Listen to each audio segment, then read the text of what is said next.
দাড়িপাল্লার মাপ সঠিক না, দাড়িপাল্লার মাপ ত্রুটিপূর্ণ, দাড়িপাল্লার মাপে 19-20 করা যায়, দাড়িপাল্লার মাপে ভেজাল দেওয়া যায়।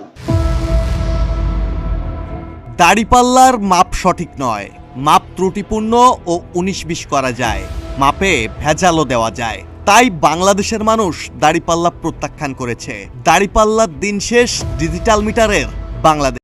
হ্যাঁ, এটা গিয়ে কি বল গিয়ে আম পাবলিক গিয়ে তারেক গিয়ে জামাত ইসলামের গিয়ে দাড়িপাল্লাকে নিয়ে কটূক্তি গিয়ে করা শুরু করলো গিয়ে বাটপার গিয়ে তারেক এবং গিয়ে মধুডি গিয়ে তারেক এবং গিয়ে এবং গিয়ে মধুডি গিয়ে তারে এক গিয়ে আম পাবলিক তারেক বলতেছে গিয়ে দাড়িপাল্লার নাকি মাপ ঠিক নয় এবং গিয়ে দাড়িপাল্লায় নাকি মাপ দিয়ে কম দেওয়া যায় গিয়ে ওজনে এবং গিয়ে দাড়িপাল্লা কিনু ঠিক নয় এবং গিয়ে জামাত ইসলামকে গিয়ে ইঙ্কিত করে গিয়ে তারেক গিয়ে কি গিয়ে বলতেছে গিয়ে আপনারা এই ভিডিওতে দেখতে পারবেন গিয়ে বিস্তারিত।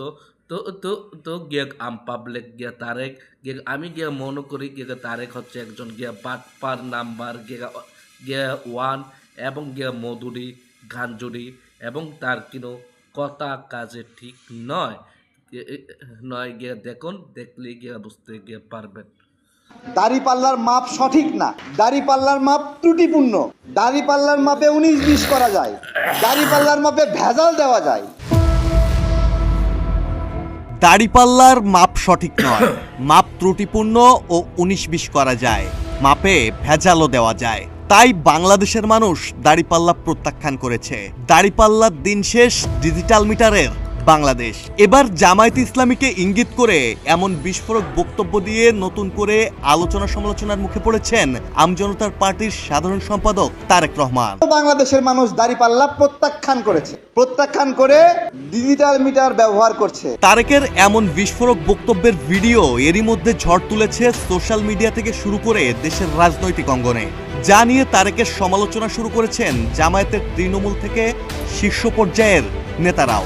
এবার সেই বিস্ফোরক বক্তব্যের ব্যাখ্যা দিয়েছেন খোদ তারেক রহমান। তবে কোনো অনুশোচনা নয়, আগের চেয়ে আরো তীর্যক সব মন্তব্য একের পর এক জামায়াতের দিকে ছুড়ে দিলেন তারেক।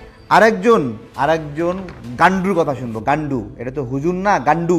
নিজের ফেসবুকে দেওয়া এক ভিডিও বার্তায় তারেক বলেছেন, দাড়িপাল্লার বিরুদ্ধে কথা বলায় জামাত শিবিরের নেতাকর্মীরা আমার উপর এতটা খেপেছে, মনে হচ্ছে আমি ওদের বিজয়টা কেড়ে নিয়েছি। আমি বলেছি যে এখন আর দাড়িপাল্লা ব্যবহৃত হয় না, কারণ এটাতে জালিয়াতি করা যায়, চুরি করা যায়, প্রতারণা করা যায়। তারেক বলেন, কোনো মাংসের দোকান বা সবজির দোকানে এই দাড়িপাল্লা ব্যবহার হলে আপনি সেখান থেকে পণ্য কিনবেন না, কারণ দাড়িপাল্লার একটা সুতায় প্যাচ দিলে আর ধরার মধ্যে বাঁকা করে ধরলেই এটাতে প্রতারণা করা যায়।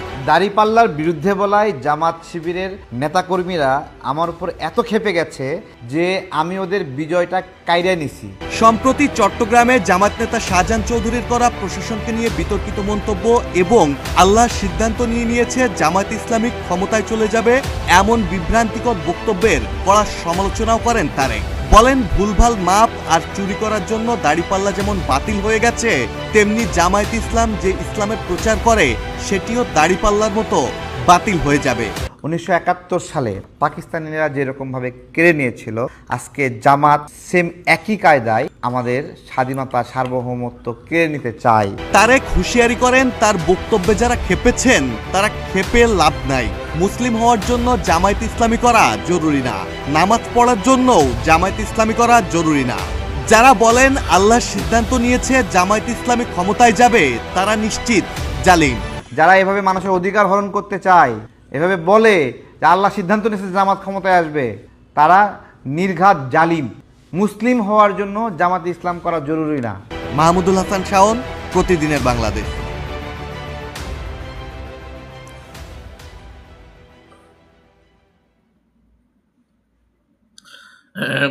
আসসালামু আলাইকুম আমার অডিয়েন্স ভাই বোনেরা, আপনারা সবই শুনছেন এবং সবই দেখছেন